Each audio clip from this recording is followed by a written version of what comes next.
Have you ever been so impacted by something that it leaves no doubt as to what helped shape you? Welcome to The Blind Impact, a podcast where we talk about and uncover those moments.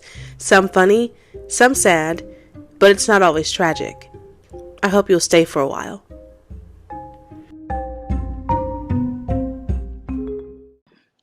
Good morning. How you doing? Morning. How are you? Pretty good. Thanks for asking.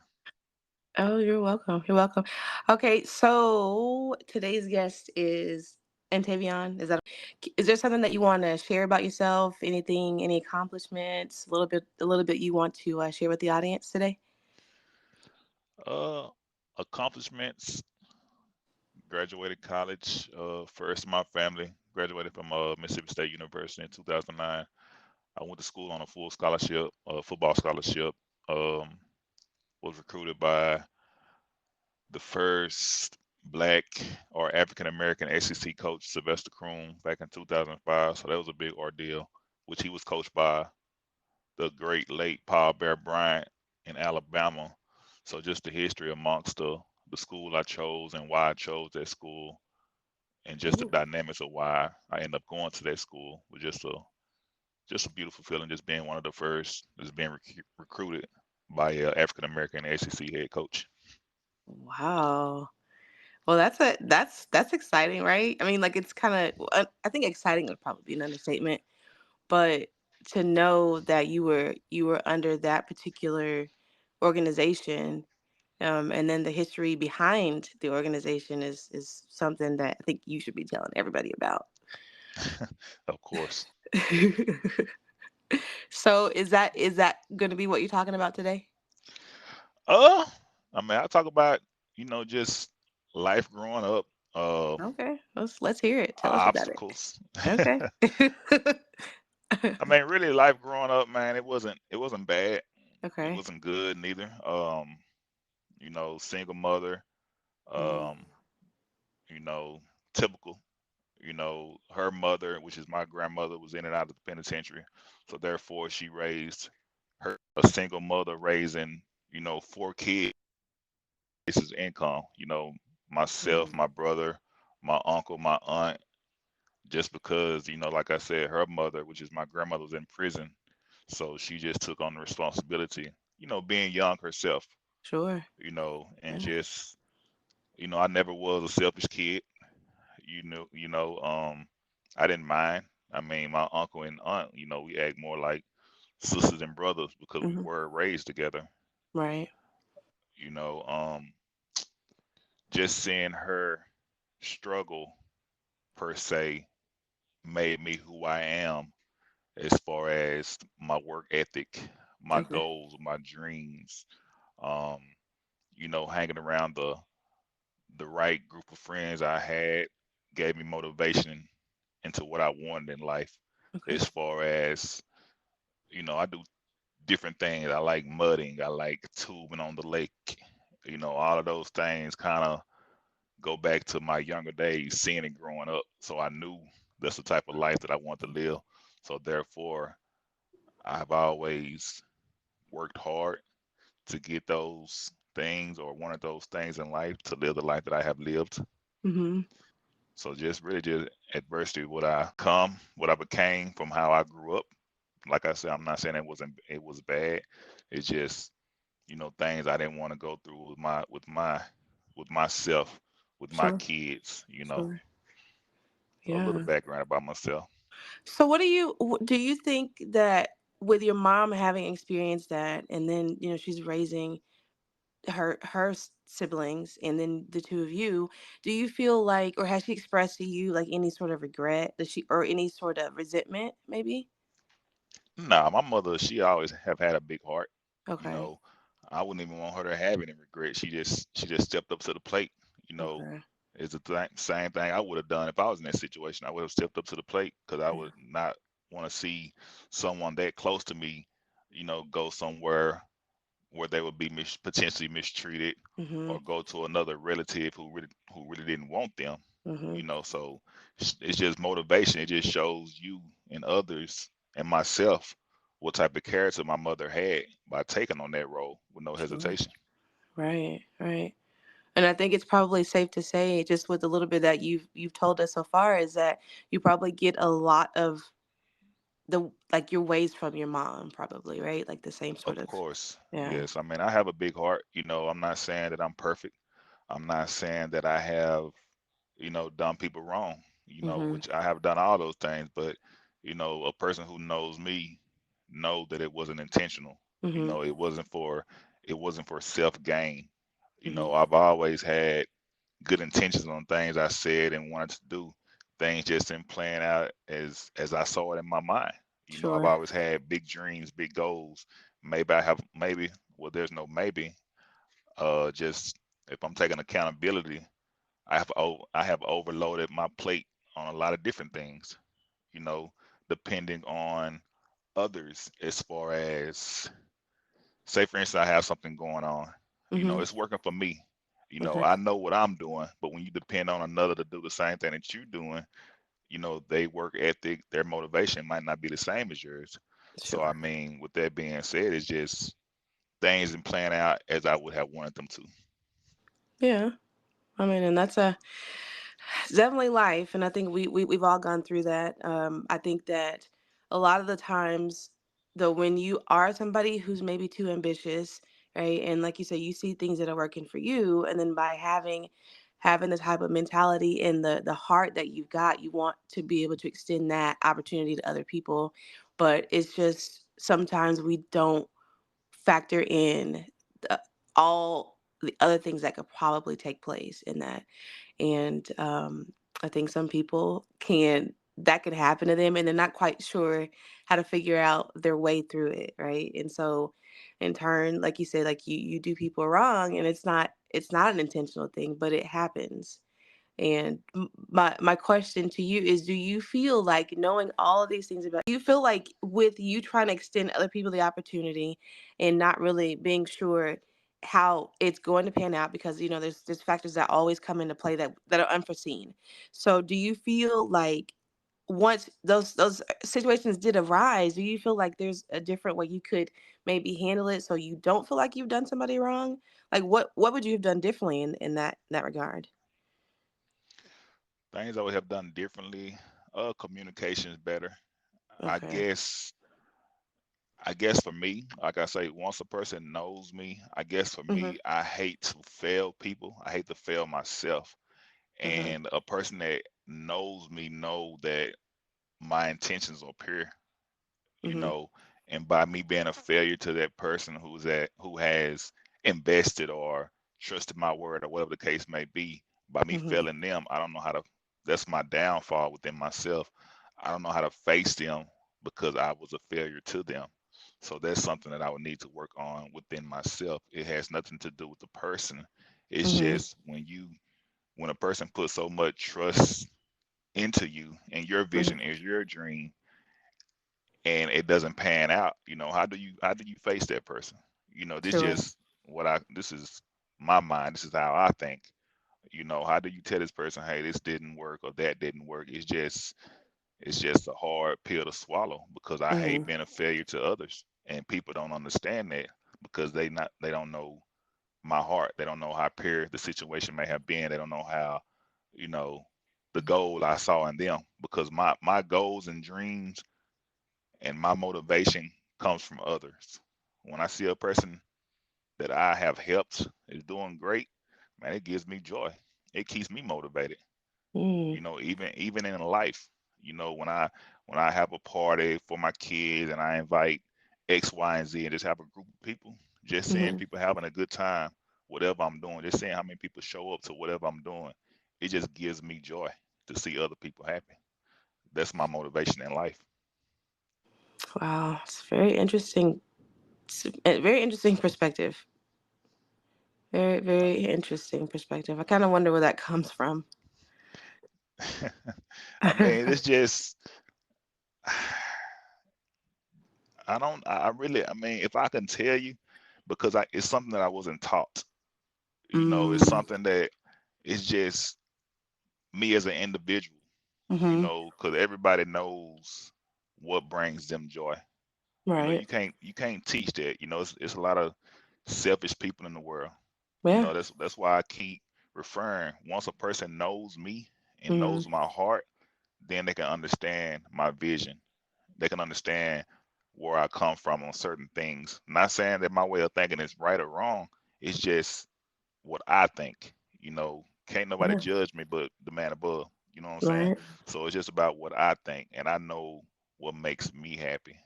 And those things that I refer to is the things that makes me happy.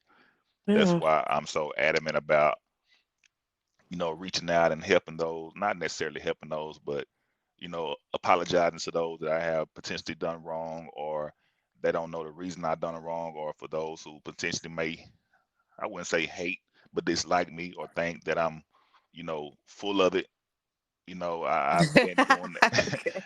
I've been Okay. doing that lately, just to get them to understand that it wasn't it wasn't intentional. I Yeah. want them to understand me. Sure.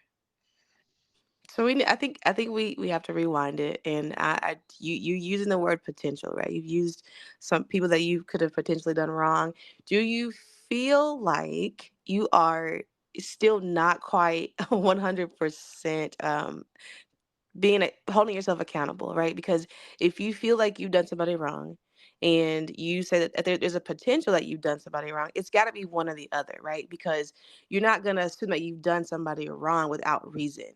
Okay, so I want for you, because I've known you for a long time, but I do want for you to try to maybe revisit that word, right? And if it's a potential, then it means that you didn't do somebody that you did somebody wrong. Okay, so you want to. I think that as you're self-reflecting, I think it's good for you to just make sure that the words that you're choosing are applicable. Okay, and there's a lot of growth here. I can hear it, and that's really awesome. Awesome. But we just want to look at it and say, yeah, I did somebody wrong. And then you're going to continue to own it, and then you're going to continue to rectify it however you can. And if that person is choosing to not accept, your apologies or accept explanations, then that's on them. Right. But you've done your part at this point. So I just when I wanted for you use to know that. when I use the word potential, Mm-hmm. I use it because I don't know that it goes back to if a person knows me. A person Okay. who doesn't know, a person who knows me, they know that the things that I've done that I would take accountability for, they Mm-hmm. know that it wasn't intentional. So I use potential because though the word I use potential, it goes for those who don't know me, because Okay. I don't know what a person may think.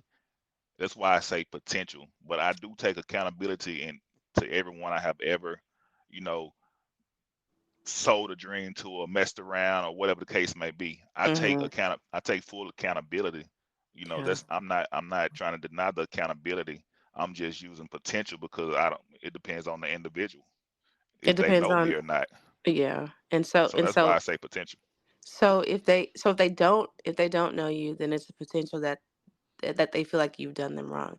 And so then how do you go about, like, I guess my question is, if there's for some reason a thought, right, that on their end that they feel like you've done them wrong, then it's like, how do you go about addressing that if it's a potential I mean, feeling? how do I go about addressing? I mean, have always avoided that conversation. I mean, like I Okay. say, I Okay. just I just started reaching out to those that I have done wrong.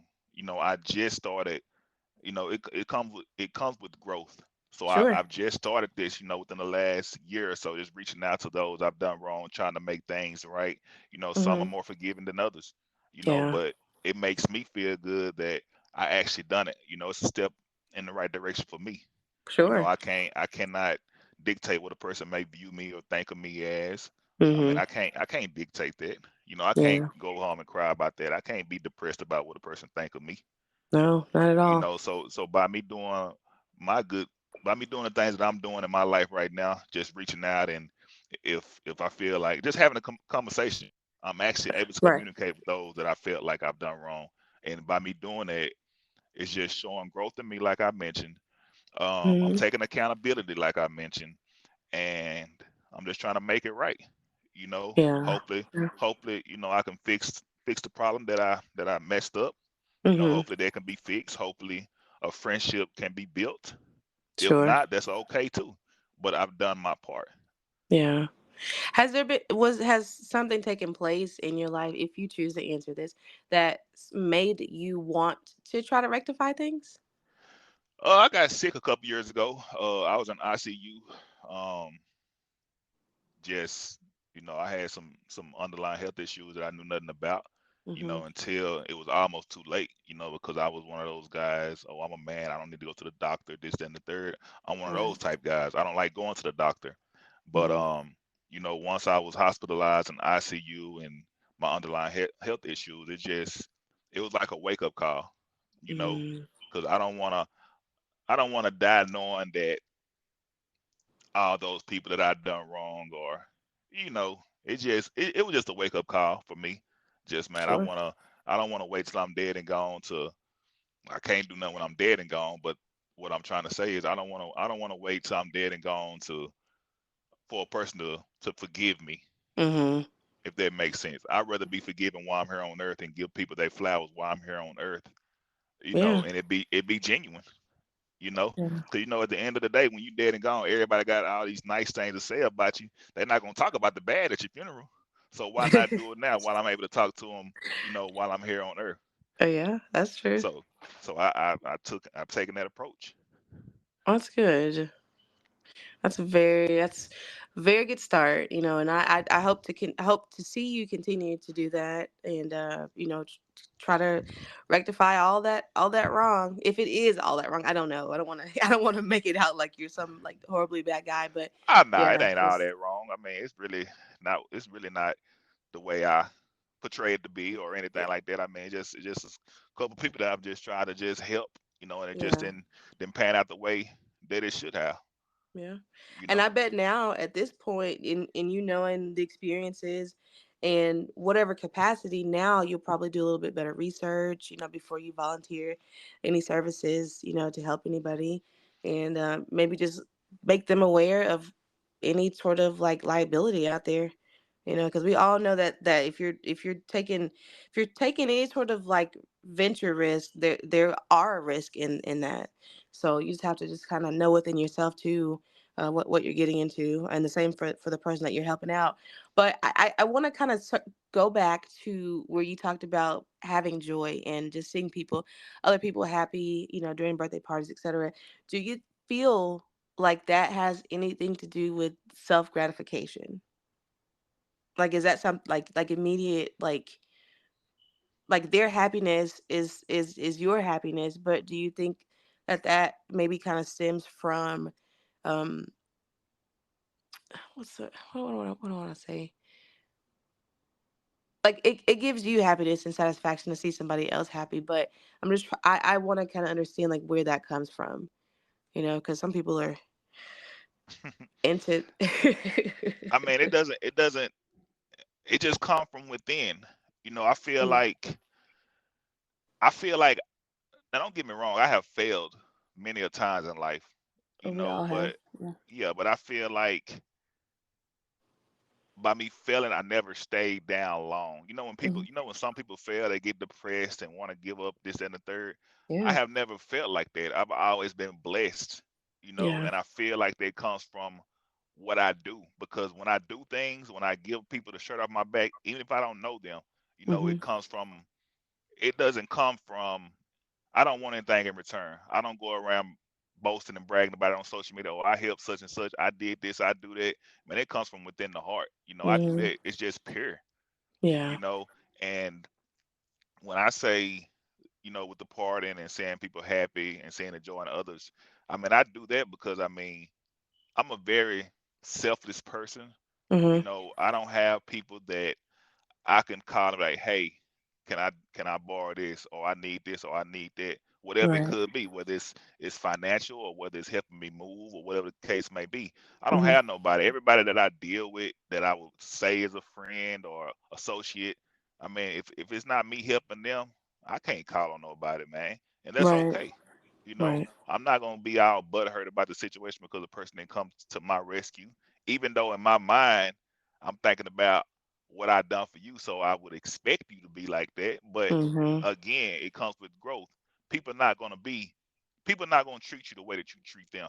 Absolutely not. So it comes from growth from within. So I Yeah. keep, I don't justify, or I don't treat a person differently because they not doing the same that I would do for them. I Mm-hmm. don't, at the end of the day, I don't care. I mean, I care, don't get me wrong, but at the end of the day, I'm not gonna stop being who I am because I'm butthurt about what a person didn't do for me or what I think a person should have done for me. I'm gonna Yeah. keep being me. And that's why I feel like I stay blessed Mm-hmm. because because at the end of the day, God knows my heart.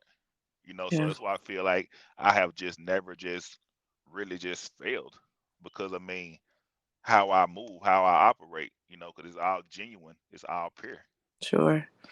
Well, that's good, and you know yourself, and you know your intentions. So that's awesome to be able to hear. And you were fairly young still, and there's still time. If God allows that for you to be able to continue to grow and be better, and make those relationships right, and then also just to have your own success, and even greater success by taking the steps that you are, and just not losing sight of that, which is definitely to be commended. But do you ooh, this is back and forth here. Will you tell me, who is it outside of your mom, because we know it's been made clear that she is an inspiration and a motivation for you, but is there anybody else in your life that you have, specifically a relative, and if not, then you can tell somebody else, but that's influenced you? My granddad, but the Okay. thing about it, he's really not my granddad. It's my Okay. godparent. But so my mom used to date his son way back Okay. in 87, 88 when I was born. Okay. And they just took a liking of me, of my mother. So they just treated me as if I was their grandchild, Oh. you know. And like my real grandparents, they don't do anything for me. My real dad doesn't do anything for me. So I Mhm. mean, if it was anybody, I would say my granddad, you know. Okay. And he's been a big. I mean, he never, all while I was in Mississippi, he never missed a home game. He drove to Wow. Mississippi every time we had a home game. For my 4 years in college, he was there. you know. Wow. So it just seeing him, and if I ever needed something, he was the one Mhm. that I can go to. Whether it's advice or financial or whatever the case may be. Mhm. So I mean that's another one that motivated me. That's another one that I never want to disappoint in life. You Yeah. know, it's just those two, my mother and my granddad. So Mhm. shout out to them because they have been a big motivation in how I live my life. I wasn't taught a lot, Yeah. you know, but I've learned by living. I learned by mistakes. I learned by just being who I am, just wanting to learn. Right. I was taught how to be respectful. Mhm. I was taught how to look a man in his eye, shake a man's hand. I was taught those things, but you can't teach how to live. No. You can't, there's things you can't teach. There's things you have to want to learn. You can be taught how to go to church and believe in God, but at the end of the day, you're gonna live your life how you want to live your life. Yeah. They will That's give you the blueprint of life, right. but at the end of the day, hey, it's all on you and what you willing to learn and what you willing to do. Yeah. I agree. I couldn't agree more. I bet your granddad, he was probably like, what, like, if I had to describe him, he'd probably be wearing like overalls, and let me see. I'd say he probably was about maybe like 5'7", and he had like a beard, and like would wear like these, I don't know what kind of shoes. I'd say boots, but probably like these little, like, I don't know, like little brown like loafers maybe. And he had a pipe. And he had a pipe. Now, actually, man, my granddad, he used to be a bodybuilder. Fun fact, he used to be a bodybuilder back in his day. Oh wow, Um, what? yeah, yeah, he was a bodybuilder. He had a Jerry curl. Oh. He was a bodybuilder.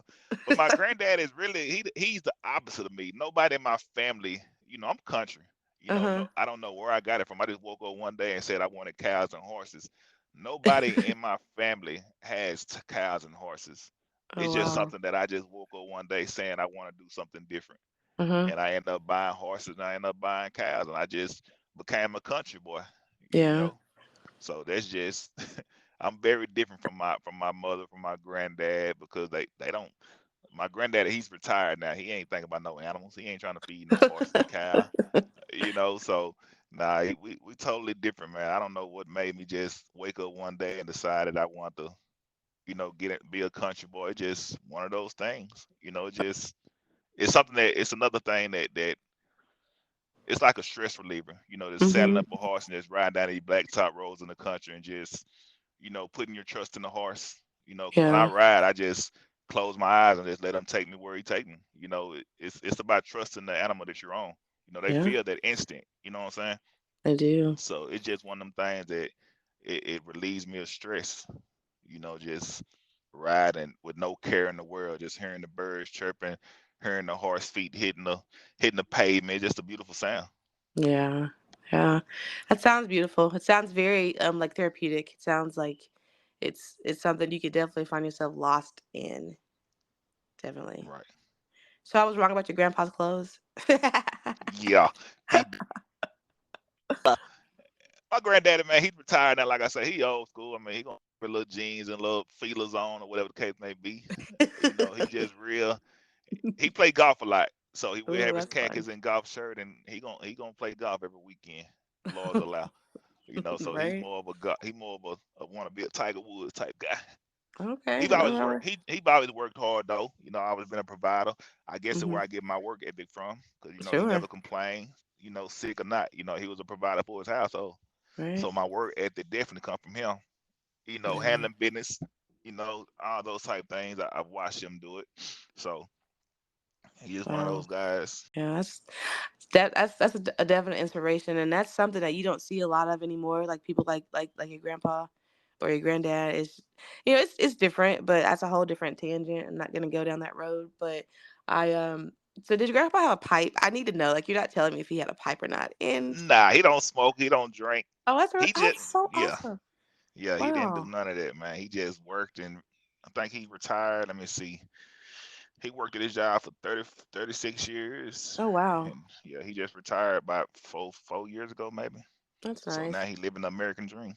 American dream and a professional golfer. That's awesome. Exactly. Part Nice. facts. That's so awesome. So is your grandpa? He's local to you?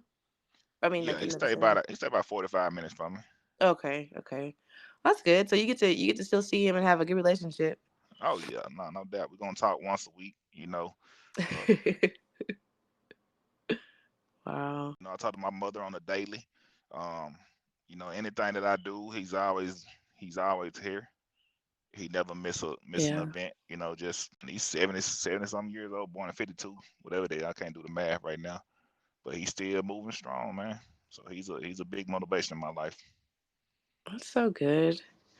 That's awesome to see that. So awesome. Out of everything that you've dealt with in your life and everything that you've experienced, the same thing.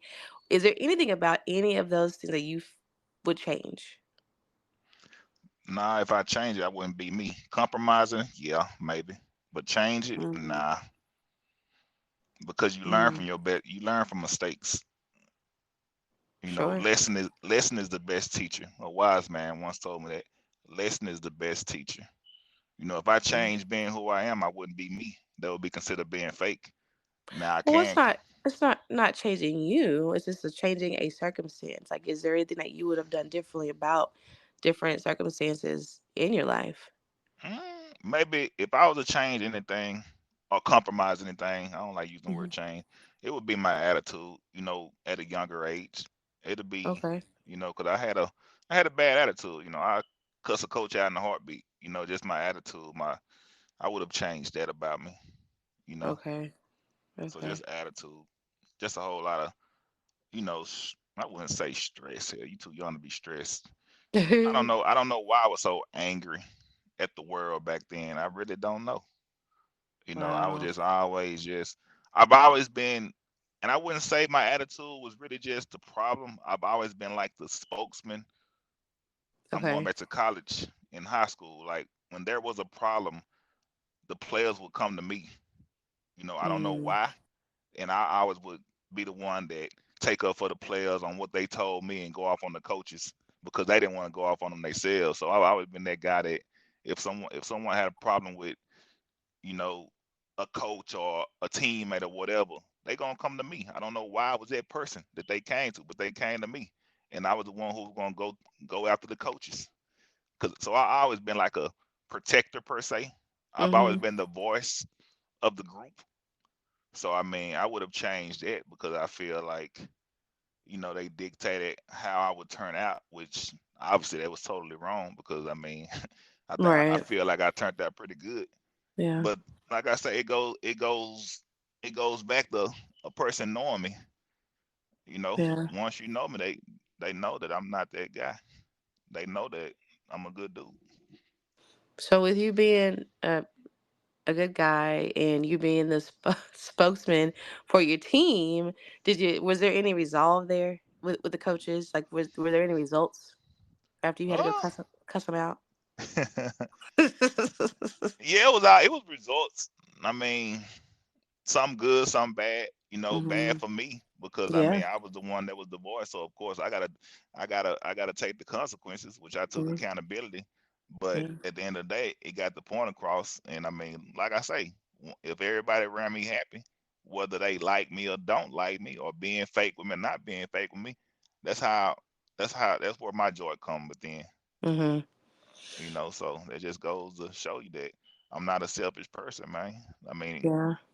the things that I did for them to be sure they was good and get their issues resolved, it resulted in me being on punishment, and I was okay with that as long as they was good.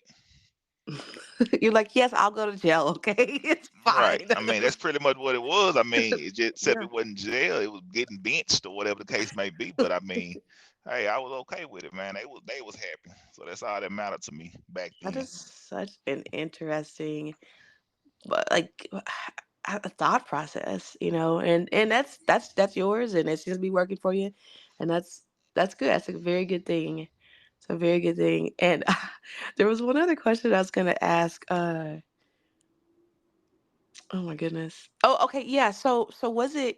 Do you think that aside from maybe like your personality and like your ability to be able to speak your mind, do you think that they came to you because of like your size? Did that have anything to do with it?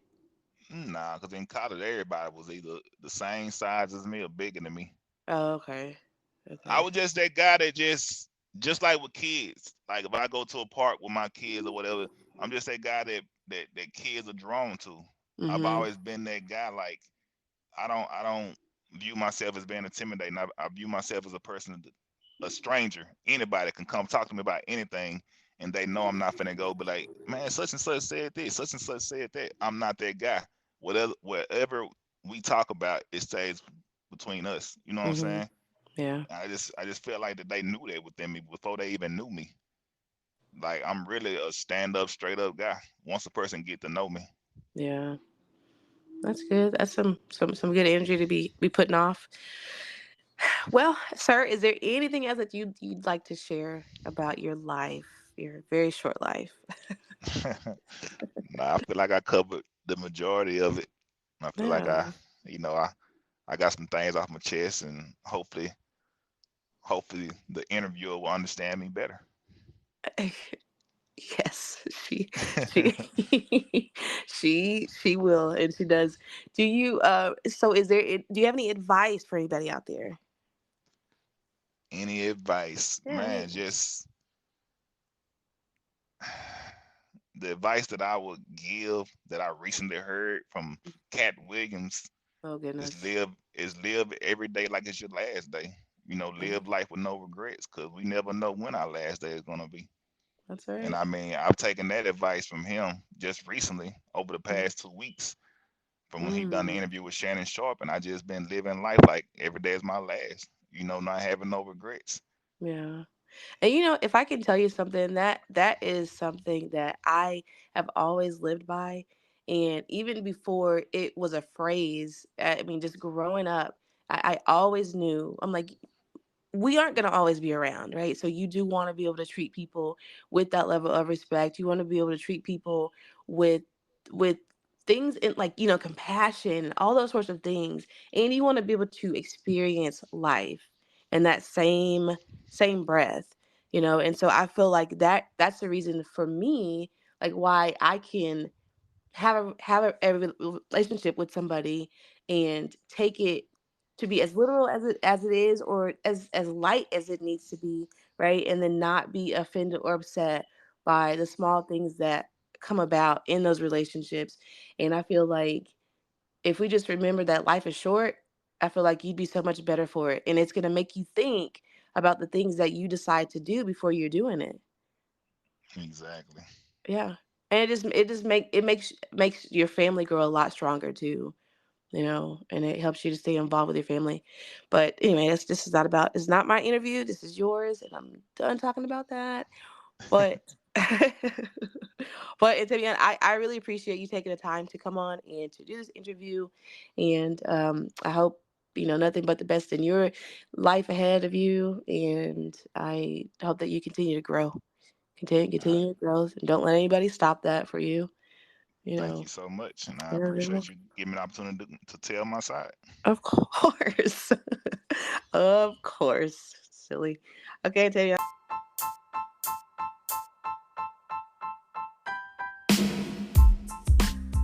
Thank you all so much for listening to this episode of The Blind Impact. If you like the show, please rate, subscribe, review, follow us on Spotify, Apple Podcasts, and Amazon Music. If you have a story you'd like to tell, please email me at theblindImpact@gmail.com. Or if you have a story you'd like to have read here by me, please include those details in the email or the voice message. Thank y'all, and remember, it's not always tragic.